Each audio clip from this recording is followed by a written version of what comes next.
Hello, we are playing Disco Elysium, a role-playing game by Saum Studios from Latvia or Latvia,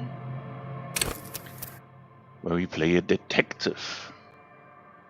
There are some archetypes we can choose in the beginning, or we can create our own. I will only talk in the beginning when we create our own detective, and then we let the game talk. I played this game 3 times through and found that it is not a good idea to have a detective that is dumb, that is just does not have the intelligence to make the leaps necessary. Whereas physique and motorics can be, if not ignored, they are important as well at some stages, but they are not triggered as often as psyche and intellect challenges. So I would go with an more than average intellect and psyche, and I would just use physique and motors as below average. And now we come to the different characters of the psyche, of the mind. We can put skill points in. The numbers that we see on the left screen are what is added to every skill throw of the dice when we throw 2 dice with 6 sides. So we throw 2 once, we get with intellect 2 plus 4 makes 6, and that would be if it's an easy challenge. If it's an average challenge, you would have a target number of maybe 10, 11, and if it's really challenging, you get 16 or 20. So you would have intellect plus whatever you added as skill points in the different concepts. And then you throw the dice and it's added together, and then you make it or you miss it, and the game rewards you at times even for failing, which is good. Anyway, so my preferred style is either using perception or logic to get the more Sherlock Holmesian kind of detective. So I would focus on that.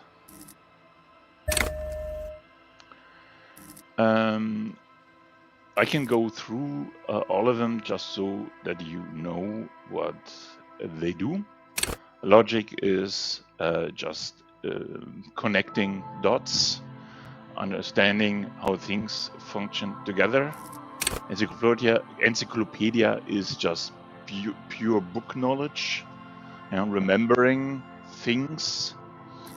Rhetoric is finessing and in dialogues. Drama means lying and pretending, which can be helpful in dialogues as well.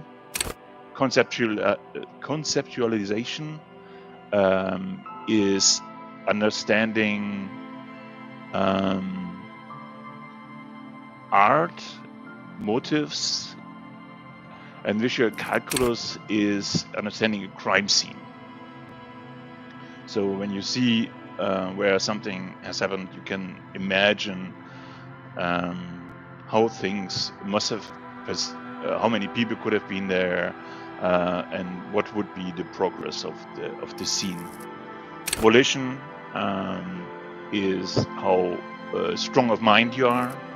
Inland Empire is your own inner self, your hunches that come up sometimes. Empathy is understanding if somebody is lying to you, if somebody is fearful. Authority means how to stand up to others. Esprit de Corps tells you stories about your police colleagues. About you will have more insight about what police station you come from and what the procedures are. So that suggestion is again how to charm, how to insinuate yourself with the characters. Endurance is physical stamina, basically. In this case, we have 2 physique, so we would only get 2 life points, so to say, and if we hit it too hard, then the game ends in a title page of a newspaper that a detective died on the job. Pain threshold is if you want to exert yourself, if you want to jump or hit something, and you're not quite strong enough, then brain threshold lets you make your path through regardless. Physical instrument is raw power, so that you can hit something. Electrochemistry is drugs, basically, like anything your chemistry that your body craves. Shivers is fear reflect, like angst. Half-light is to understand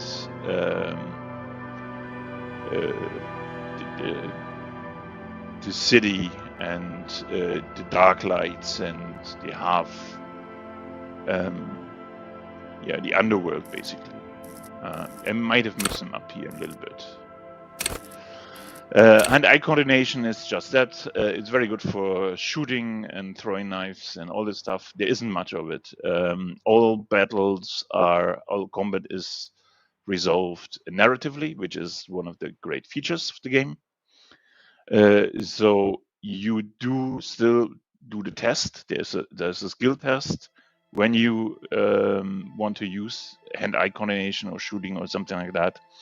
But there is really just 2 possibilities in the game where you can actually have a combat, and that is resolved narratively. So they tell you what happens, and you can just click in on a sentence, on a response, like you do with dialogues, what you want to do, and then the story unfolds.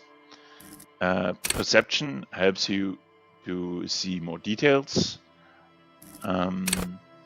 Reaction speed, especially with hand-eye coordination, helps you to whip up the pistols or whatever you need to be quicker on your feet. Savoir-faire is the cool and bit like in fantasy it would be a rogue, sneaky, and it's more what a rogue would need. Interfacing is to understand machines and to make them go, like to have a finger dexterity. And composure is to stay cool in all situations, even when you should be panicked. So that's everything for me. Now the game starts, and I'm not going to talk anymore.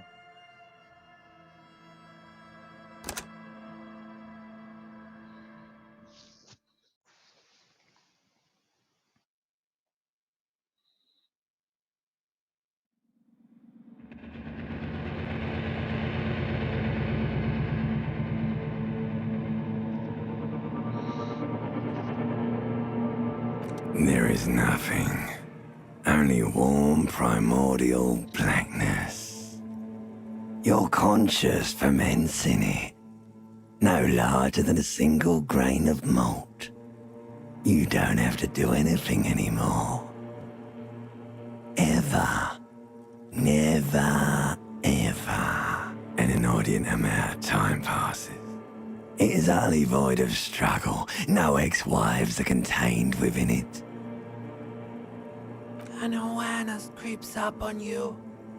A mass lies hidden in your dead angle, soaking in some lurid acidic source. It's bloated and shameful. A ball of meat surrounding you. This is a terrible line of questioning, and it will only lead to more awareness of the meat thing. Ex-love. Ex-tenderness. It is foolish of you to resurface to the loss. Not after all the damage you suffered to get here. Some of it irreversible. Stay. Sail with me through the abyssopelagic zone. Do you really? You wouldn't like it if I told you what was back there. Why'd you think you had to bludgeon yourself into oblivion? Or did you not sense yourself marinating? Poured so much on yourself, got a bit carried away, did we, Chef? Fear and apprehension. You should ask what's out there first.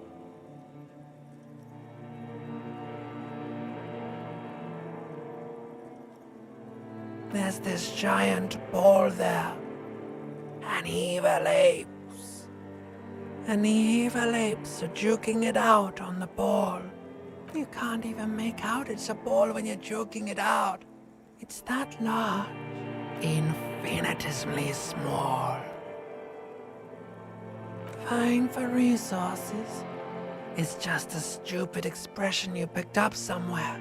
The part of the presentation you want to take home with you is this.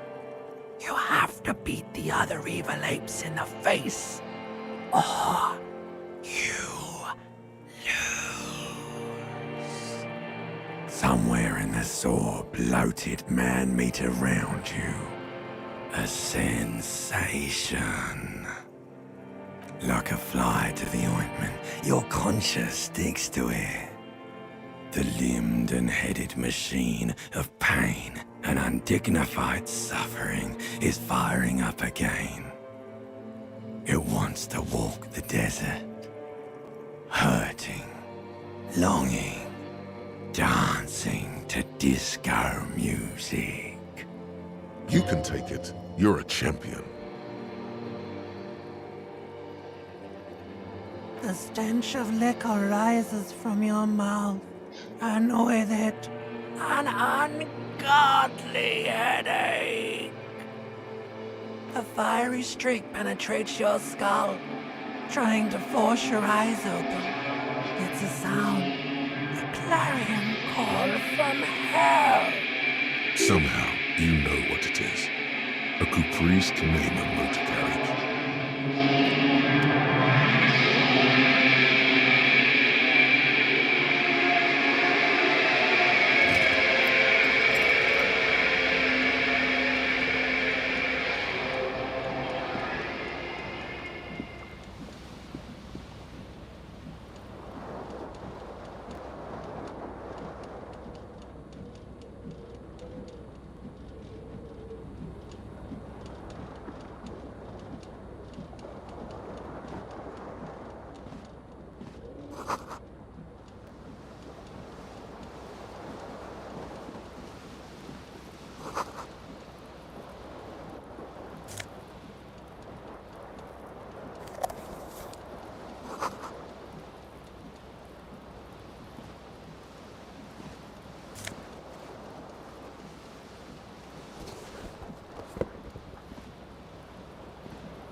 You hear a jingle. Keys are clinking in the pocket of your flare-cut pants. It says whirling in rags on the aluminium keyring. There is a single key on the ring. The number 1 is etched on it. It should open the door.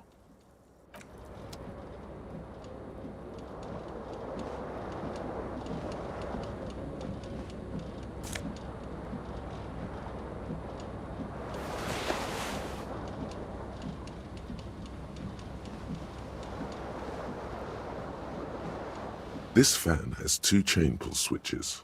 One ends in a tiny fan, the other in a light bulb. A truly horrific necktie has somehow attached itself to one of the blades. Or has it been consigned there as punishment? You feel as though this creature is your friend and wants to reattach itself to your neck so that you may continue your adventures together in this strange world. The blades come squeaking to a halt. It should be easier to reach the tie now. You reach out to grab the tie, but what's this? Diffuse, radiating chest pain. Doom comes over you. This is bad. Feels like sharp stones grinding in your chest and keeping you from moving. For quite a long time. Still ongoing. Now is a good time to start worrying. Finally, the pressure recedes. You find yourself covered in cold sweat and trying not to move, hoping it will keep you from dying.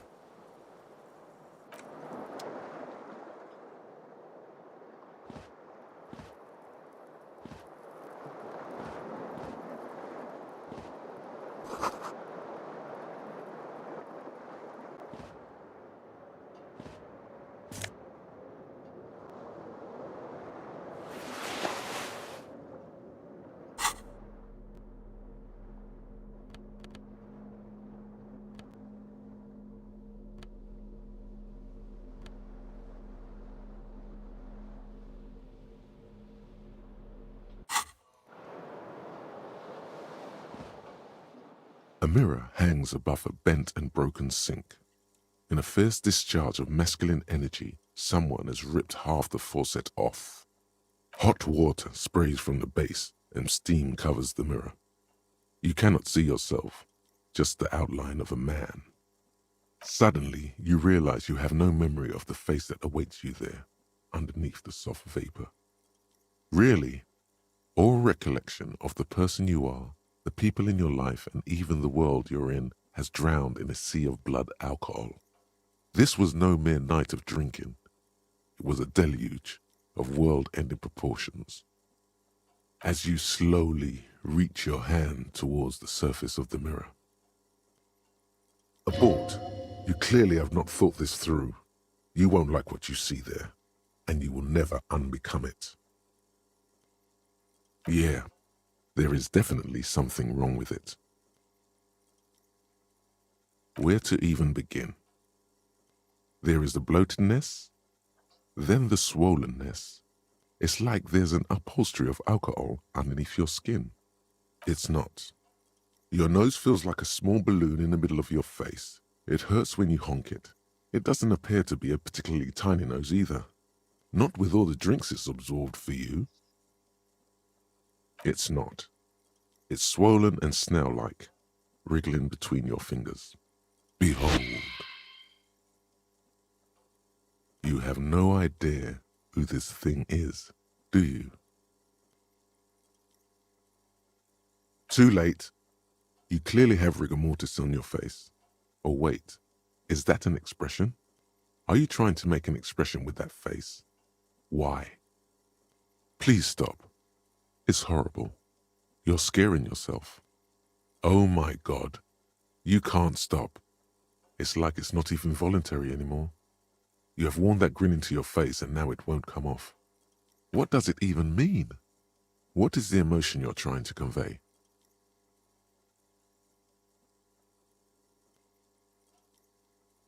There might have been, 10 years ago. It's little more than a cadaverous spasm now.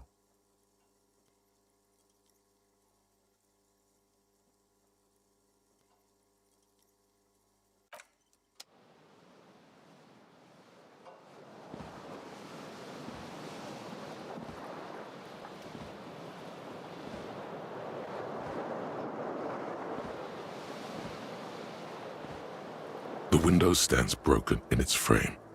Cold wind blows in. The morning light hurts your eyes. It's hazy, but you see the ocean and some war-torn buildings. The shards face outward.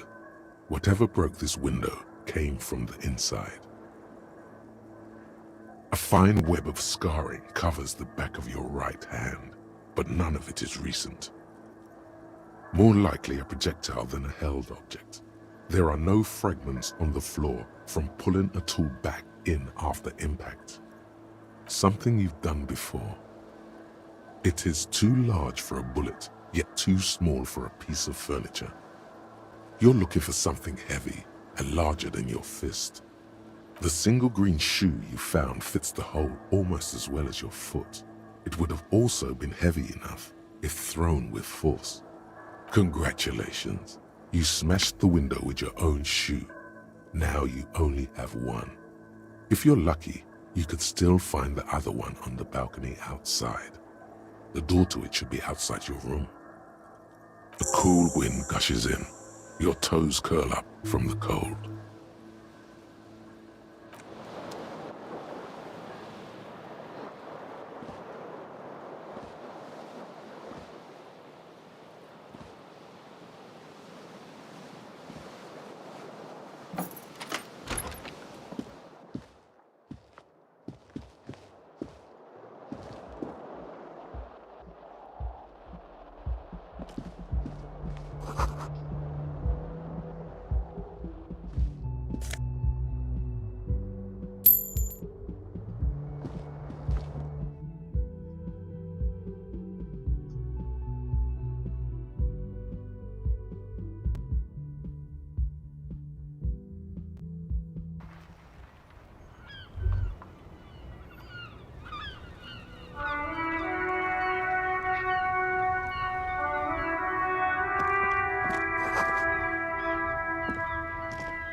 There they both are. Two identical shoes, both copiously green and indiscriminately snakeskin, reunited on your feet, like two baby crocodiles.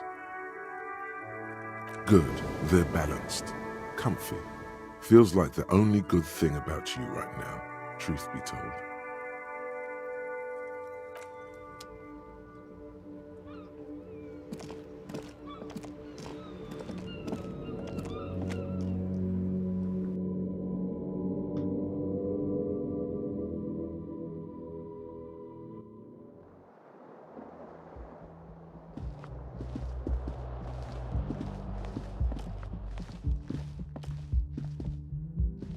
Hello, officer. The young woman raises a cigarette to her lips. Her eyes are brown and her face is speckled with birthmarks. She can't be more than 28. No.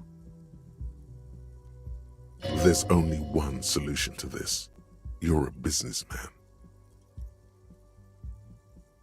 Because you're a police officer, sir. I am, yes. Unless you've been feeding us a set of very well-rehearsed lies all this time. You've been here for 3 days. On official police business, no less. Couldn't say. In truth, so far, mostly drinking. Could it be because of the drinking?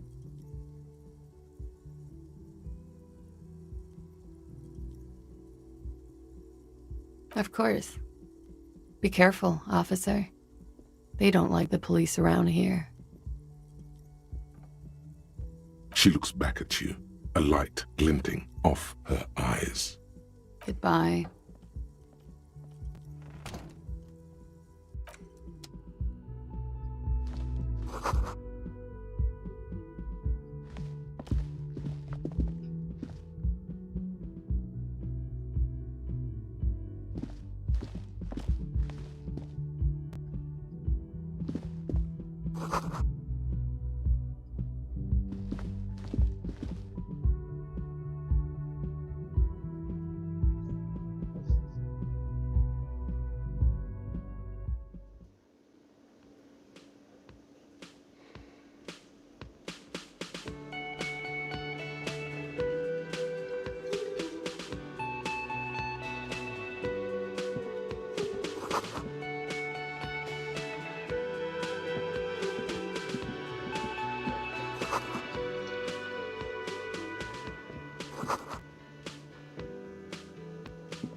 You should totally sing karaoke here, the first chance you get.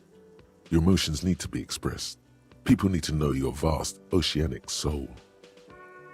Utterly. And it needs to be heard. Through a PA system. By other people. You should sing the sad small church song from that tape you found. Thought it was obvious. Serves them right. Wipe that smirk off their face with your sad, tragic song. Who's laughing now? No one. You would need another copy of the tape first, though. The one upstairs is destroyed.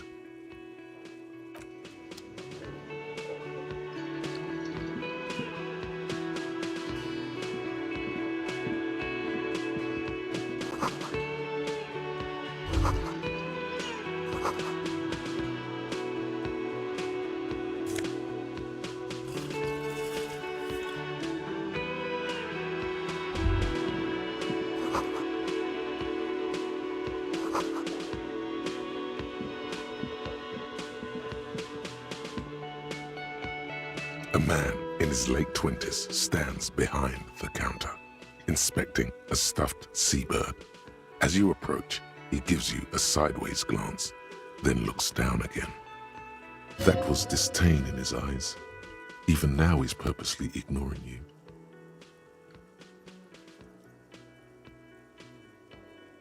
No, I'm not the bartender. I'm the cafeteria manager. I have 3 cafeterias to manage. 3. Sylvie tends the bar here, not me. I'm only standing in. She just, you know... His eyes dart from left to right. This man isn't lying, but he is hiding something. So now you're a cop. Oh, forget it. Oh no, you're a hero. A real hero cop.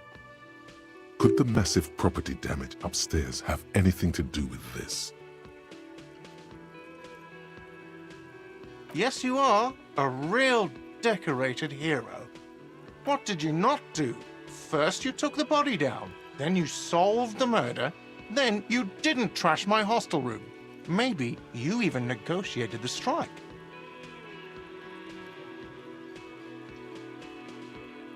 You're right, you didn't, and it's only taken you 3 days not to. No, I haven't seen you around. I'm not always here. A competent work of taxidermy. The white and brown seabird lies among piles of coasters and drying mugs. One of its wings broken. The man is trying to mend it. Looks like the bird was ripped off the shield that was used to mount it, most likely on a wall. This is the Great Skua. The seabird is the symbol for the discovery of the Insulindian Isola, the part of the world you are in right now. Something about it makes you feel bitter. Look, your buddy is over there. Why don't you go and talk to him, okay? He pretends not to hear you, concentrating on the bird instead.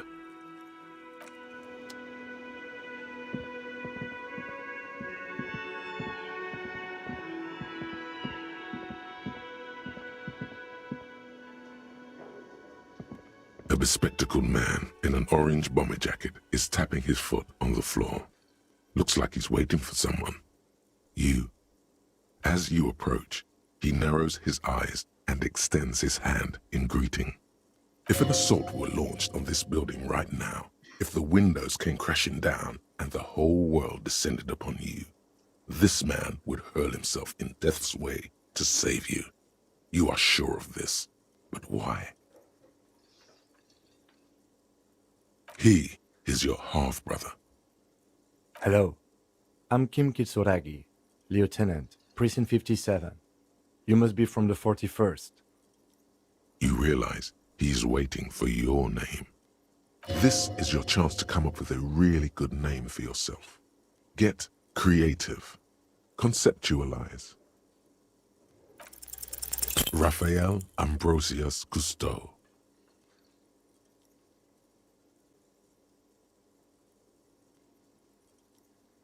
Yes, well, Not for a moment does he believe that's your real name. He casts it aside as an intra-departmental joke or a peculiarity he doesn't understand. it looks like we had a little scheduling error on Sunday. Saturday too, actually. Have you had time to talk to the manager here? What he means is, he has been trying to meet up with you for 2 days, but you have been otherwise occupied.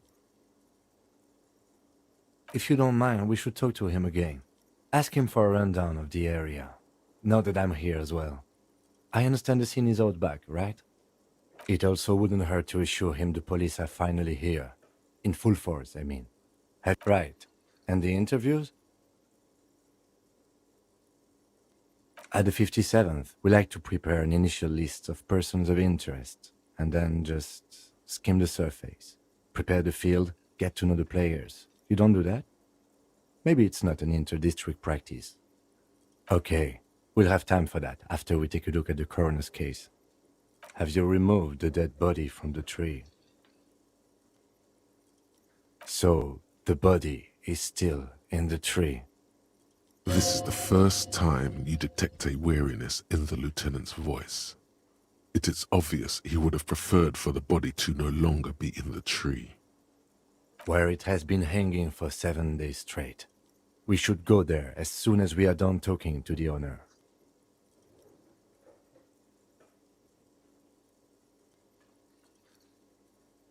I can see you drank last night and the night before, and that you are still drunk now. But I have seen officers go through worse. Much worse.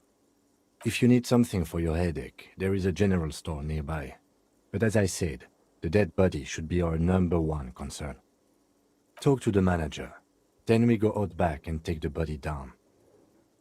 After you, officer. If you're about to embark on an investigation, shouldn't you have a badge?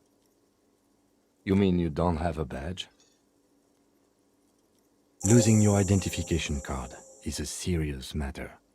My vehicle has a shortwave. You can use it to report your badge missing. I advise you to try to locate it as quickly as possible, but getting the body down should still take precedence.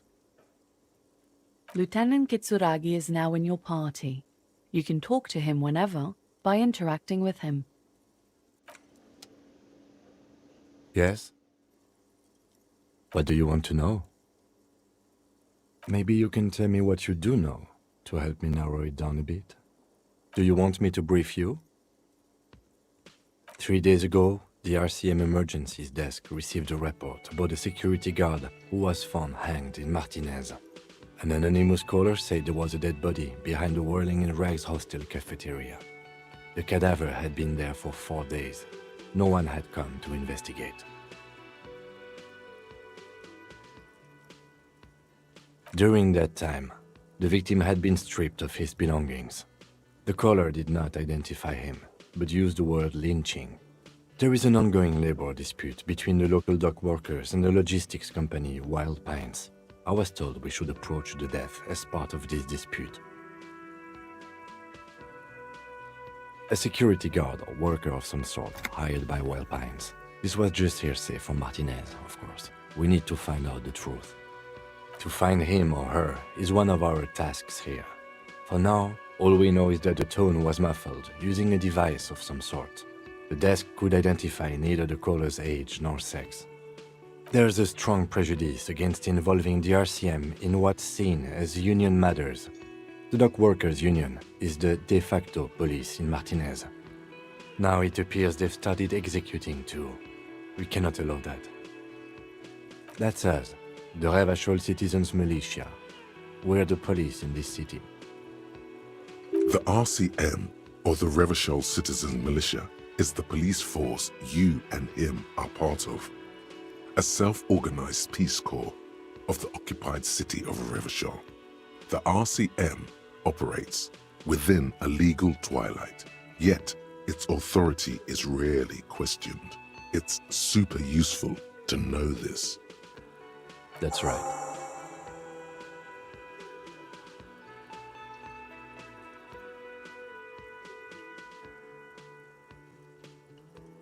I'm afraid you and I are pawns in a pissing competition. His disdain is clear. This man would not use such an expression otherwise. You don't know? I assumed you were in on it. Better still than an imbecilic cop-off. It's just stupidity. We shouldn't waste any more time on it. If you want my take, ask me after we've inspected the victim. Later. Was there anything else you wanted to know about the case? Good.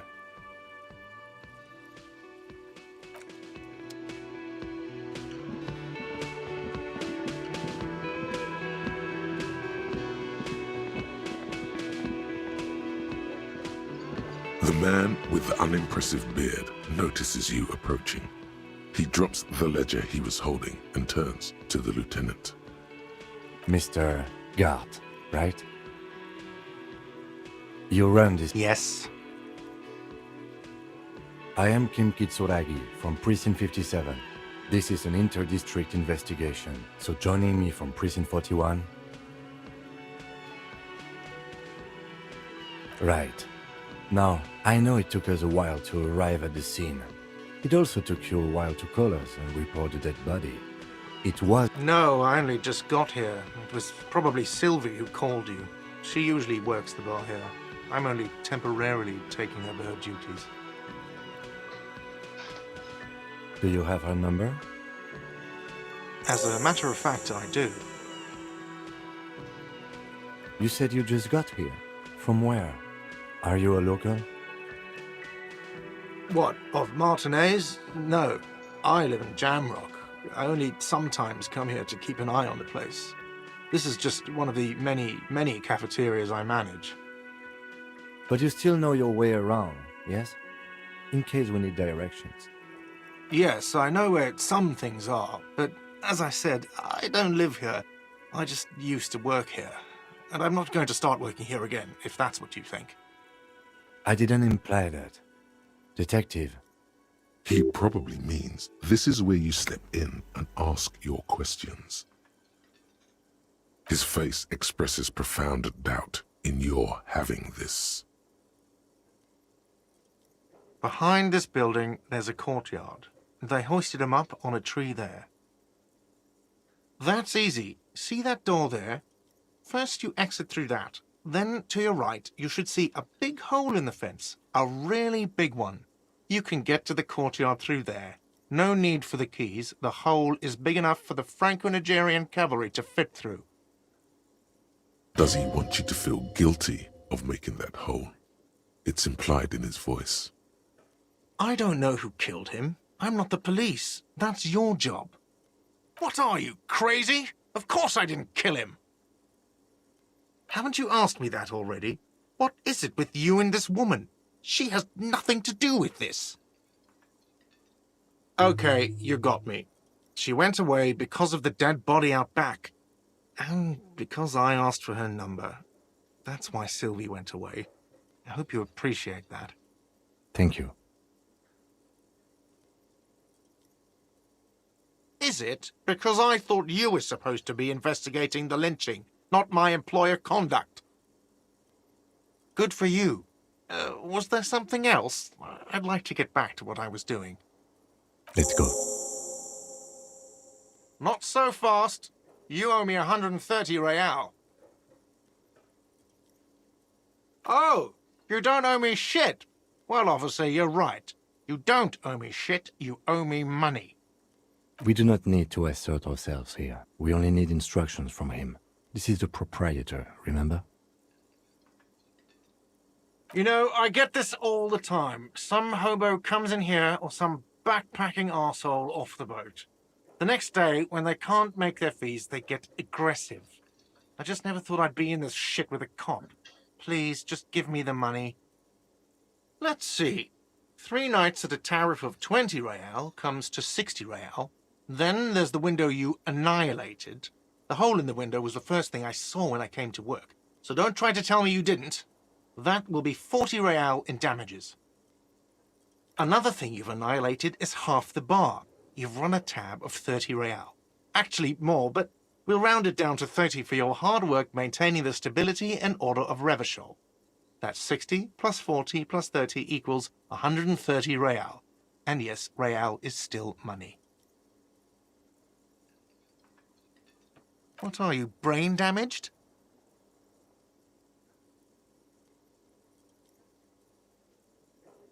Money is what grown-up people use to pay for things. Things like this hostel room or 8 bottles of potent blend and 9 packs of Royal Extra.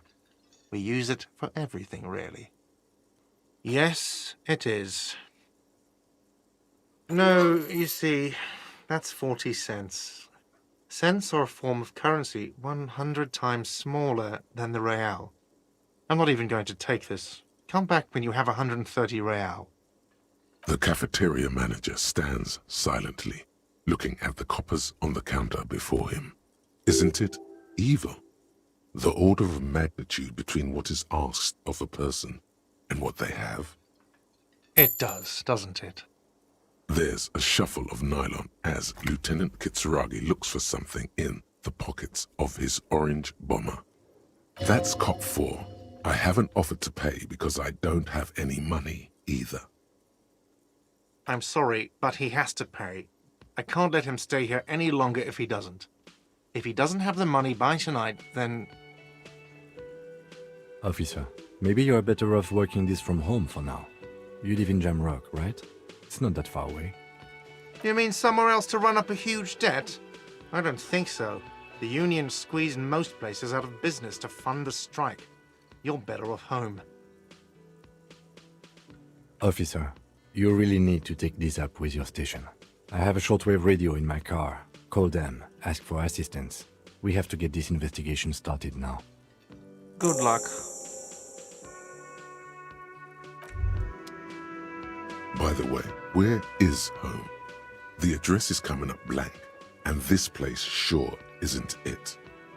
But you've been at this hostel cafeteria for only 3 nights. Where were you before? You had to in time or space? That doesn't sound like somewhere you can stay if you run out of money.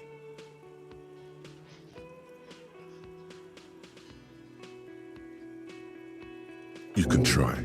Run some addresses in your head when you get the time.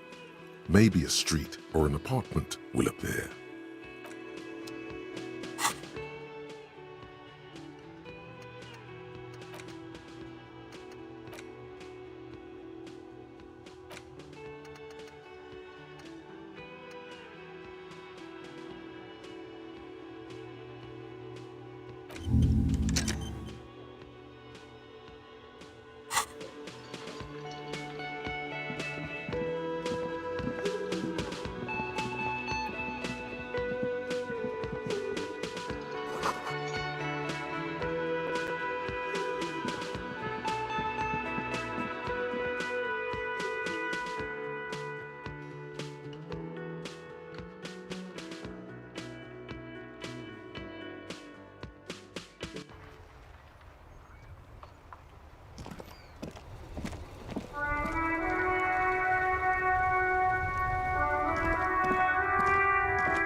You see a set of tire tracks in the brown slush that covers the plaza mosaic.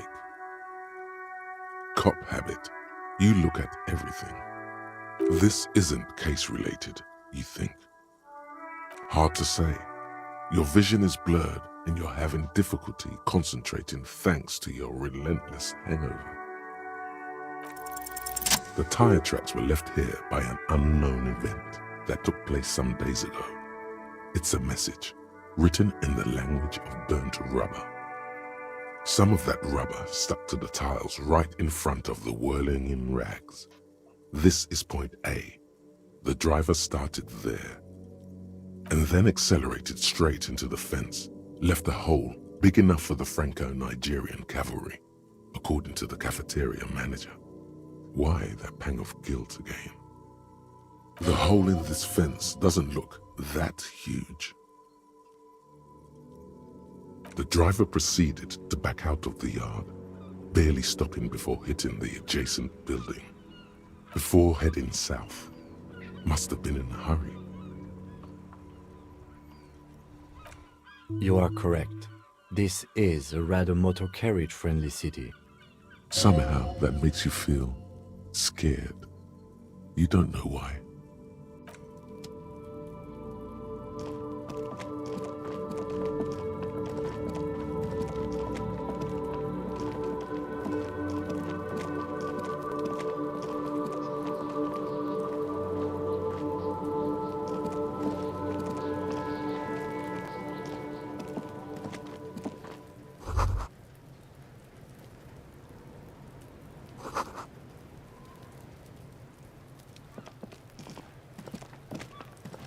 This trash container is locked.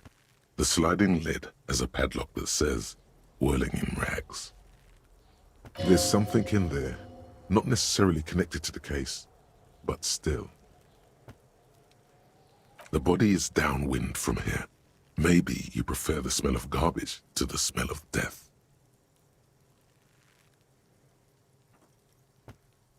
Trash, food waste from the cafeteria. They lock these containers to keep the derelicts from flocking in. Could be evidence too.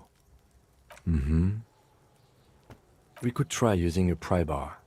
There's one in my motor carriage, or we could ask for a key from the manager of the Whirling in Rags. He probably has one. He might also have information. This is better than the pry bar idea.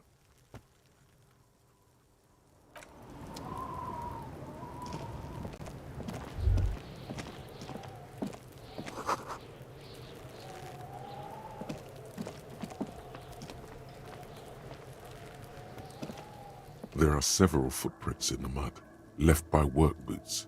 Anywhere from 6 to 12 pairs have walked here. Heavy workers' boots with reinforced toes and hobnails all over the yard. Isn't this something an industrial worker would wear? Noted.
Can I help you? Mine? No, it belongs to the Whirling in Rags. Thank you for clearing that up. Why do you keep the container locked? Why? To keep the hobos and drunks out. That's why. And the neighbors too. They put their trash there and they don't pay for the garbage company. I thought as much. And are you the only party with access to the trash container?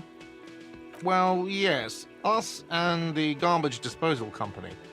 It seems a little callous, doesn't it? Something stirs in you. Prod at him and find out. Callous? What are you, Kras Mazov? Almost all establishments in Revachol keep their trash locked. The Whirling in Rags is not special in that regard. Krasmazov, nom de guerre, was an economist and a historical materialist. He was a leading figure on the Grad side of the Centennial Revolution, where he headed the 9-day government. Mazov is considered the father of scientific communism, Mazovian thought, or Mazovianism. He killed himself. What are we talking about? Was this not about the trash container? We should return to this theory at a later time, officer. This here was about the trash container. What for? Mazov? Are you planning to nationalize my trash container? It concerns the case. Please cooperate. Just bring them back once you're done, please. What thing? Yes, not the whole damn union, thank God. Just the nastiest and loudest faction. They come here in the evenings. Dumb, unruly types. Think they're big shit. But they're good customers. They place big orders and always pay on time. He hates the Union, but grudgingly recognizes its power over him. So he's directing his frustration at you instead. Retaliate. I don't. I'm simply providing a service, or really facilitating the offering of services to paying customers, and it doesn't matter. I don't have to explain myself to you. We should find out who this Lord faction is, occupying the booth. Loudness means talkative, and we need info. We don't. We have to wait. They'll show up sooner or later. Men get hungry, even striking men. If not today, then they'll be here tomorrow. There are these things called days. You sleep between them. He's saying they'll come after you've slept. Just making clear you got that. What are you, a cook now? That's none of your business. He wasn't pan-fried. He was lynched. What could the kitchen possibly have to do with... Fine, okay. The kitchen is closed until 1 p.m. because the cook is working. You can snoop around after that, if you must. What? By the way, you should come back to this thing-based questionnaire if you see anything interesting in the whirling later.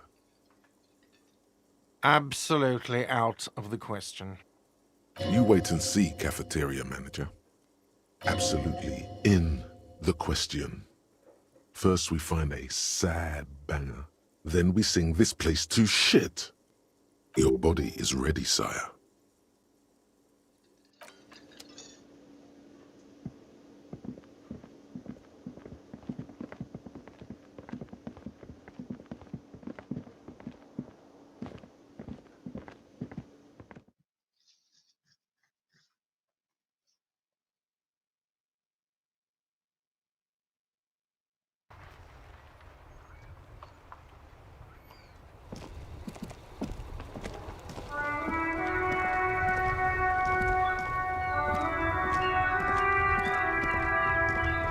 Before you stands a motor carriage. The bodywork is covered in blue and white livery, bearing the number 57.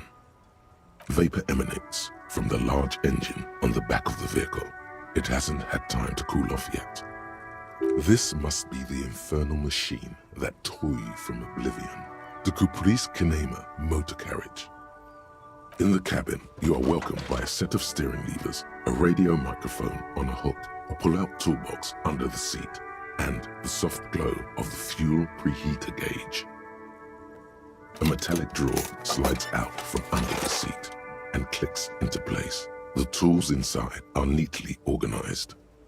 Take what you need, officer. It's going to be a long case. I'm not protective of my tools, like some men are.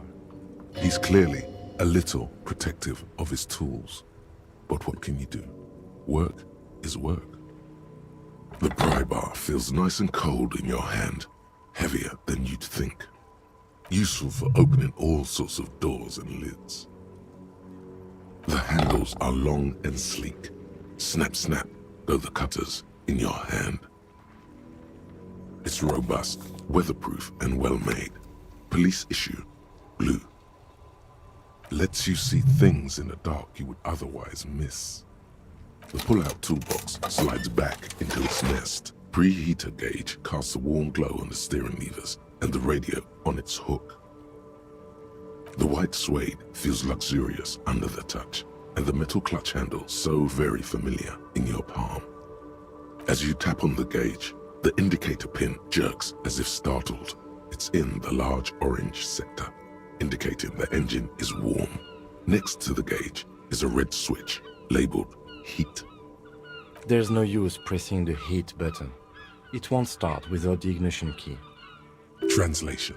We're not going anywhere right now. Alternative translation. Don't even think you can drive my MC.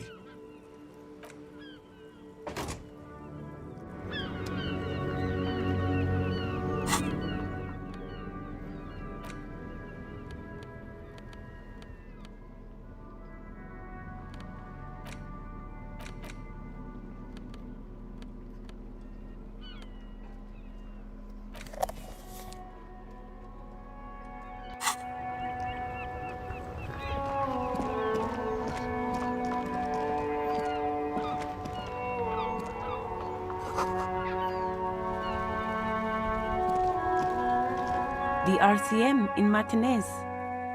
We don't see a lot of police around here, that's all. Of course. What can I help me? I am just a gardener. I am pleased to meet you too, officer. Of course. I won't hold you back. Her gloves. You get the feeling that you need them. You have a dead body to deal with after all. Sure, keep them. I have another pair.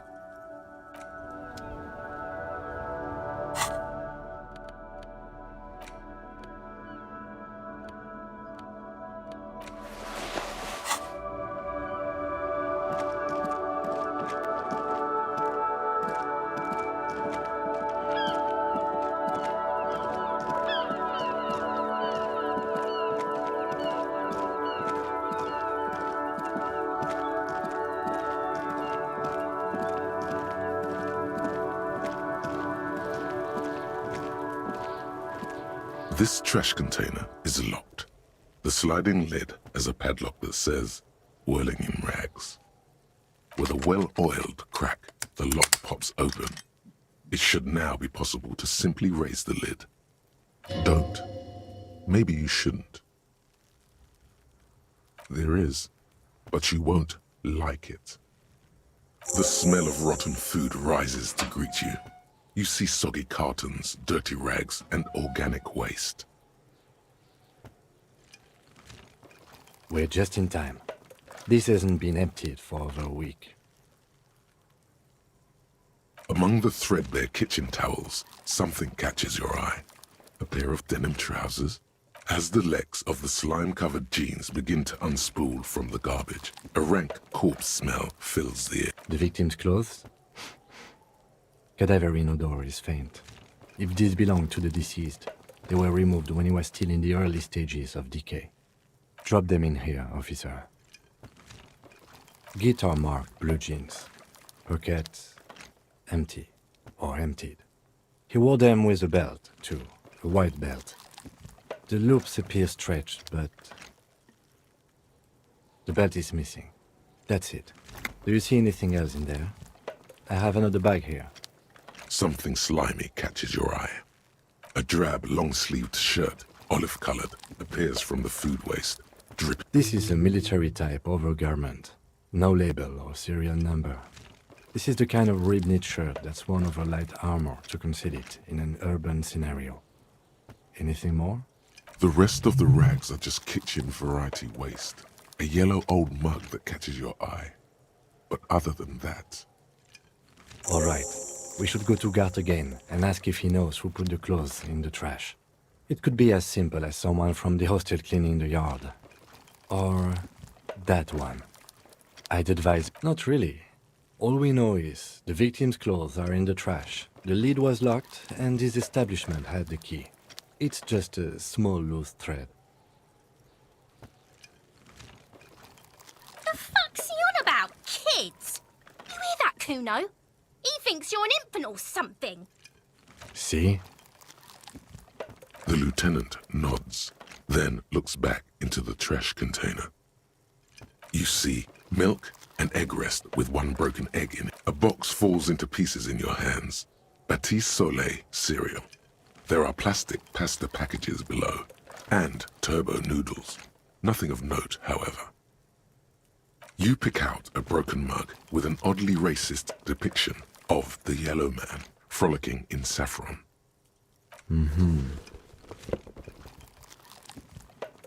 You've acquired an interactable item. Investigate this item further by going to the Interact tab in your inventory. It's just organic waste, cold and slimy on your hands. Apple and potato peels, mostly. Unidentified sludge, and the occasional chicken bone thrown in for good measure. But hey, nothing. It's nothing. Nothing more to see here. What's this? A blue piece of plastic sticks out from the apple peels. It's shiny. Looks like the corner of something. Something larger. A clipboard. A blue plastic clipboard with moist papers hanging from it. They look badly damaged, but you can still make out forms and notes, written in a man's handwriting. Officer, is that your paperwork? Yes, it is. Look. This plastic has the RCM street grid on it. You've even got an autopsy form. If you don't mind me asking, how did this get in the trash?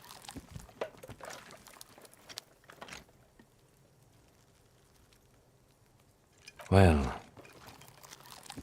His eyes express a rare condolence. Then he picks it up. lucky we found it. You should take stock of what remains, just to be sure some has not made it into the hands of the RCM's adversaries. Organized crime and the like. There might have been police secrets in your notes. It would also not hurt to start taking notes on the case. Now, tell me what your eagle eyes see. Or are we finished? Some items, such as the ledger you found, are interactable. Go to your inventory and select the Interact tab to read your paperwork. The container sounds a muffled gong. That's one thing off the list.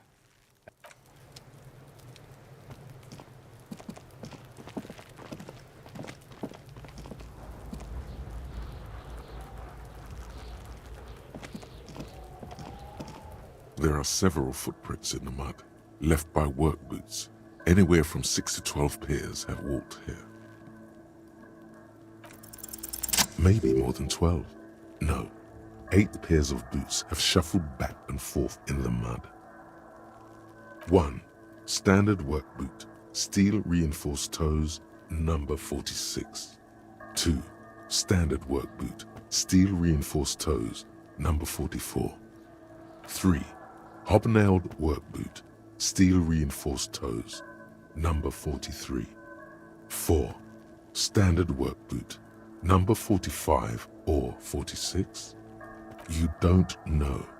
It's a miracle you can tell the prints apart as it is. The cold must have preserved them.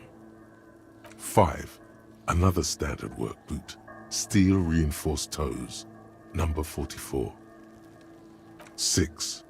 An aberration, light as air, even pace, same make of boot, but number 41.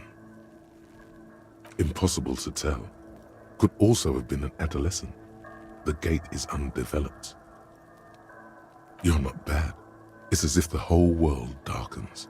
Everything else has a thin film of unimportance on it, and the tracks burn in the middle of it, in a strange, beautiful way. 7. The glowing outline of a standard work boot, number 46, but the imprints are twice as deep as the others. The weight exceeds 200 kilograms. 8. And yet another standard work boot, number 44. There's an aberration in the pattern of the sole, however. The right sole is smoother, more worn. How many? I was pretty off then. I counted 20. I never got the hang of it. Hyperopia. Do you see anything out of the ordinary? A woman or a kid? Understood. Anything else? 200? Could it be the combined weight of 2 people, one carrying the other who's tied up? Let's say a heavily built worker carrying a similarly built, soon-to-be-dead man. He might be right. 200 kilograms of living weight is unlikely. Possibly, yes. But why? Yes, they could have used a makeshift stretcher or just march him up to the gallows. Even easier to carry on a stretcher, or between two men. Anyway, it's for future consideration. What else can you see? Interesting. Let's name it the Old Soul. Someone operating a workbench with a pedal? Like a joiner at the harbor. Or maybe a drummer? He regrets it the moment he says it. I don't know why I said that. We are not looking for a drummer. We are looking for a group of dock workers. Perhaps it could be a driver. A driver would wear out their right shoe before the left. The accelerator is on the right. He doesn't seem to hear you, looking south toward the traffic jam instead. The machines are silent. The engines are all turned off. We should keep our eyes open around the traffic jam. See whether anyone strikes out as a potential suspect. Seems prudent. A week, maybe? 7 days would fit the time frame provided to us by the caller, who reported the hanging. It is not impossible. I pulled last week's forecast for coastal Havashol. 7 days below freezing. The day before, the day of his hanging, was the last warm day. Correct again. Sub-zero temperatures would preserve the tracks in a good state. The commotion here could have taken place a week ago. What do I think? A mob of people brought something heavy to the tree. One of them was carrying the victim. They shuffled around, especially under the tree. Then, after hoisting him up, they stood in a semicircle facing his direction. At first glance, this appears to be a lynching. Indeed, they all stood in a row here and looked at the tree. Yes, everything fits so well. Carried him over, hoisted him up, watched him hang. This is easy. Isn't it strange to have your assumptions confirmed like this? This is what someone whispering suggestions in your ear would like you to feel. Do you think there's something we are missing?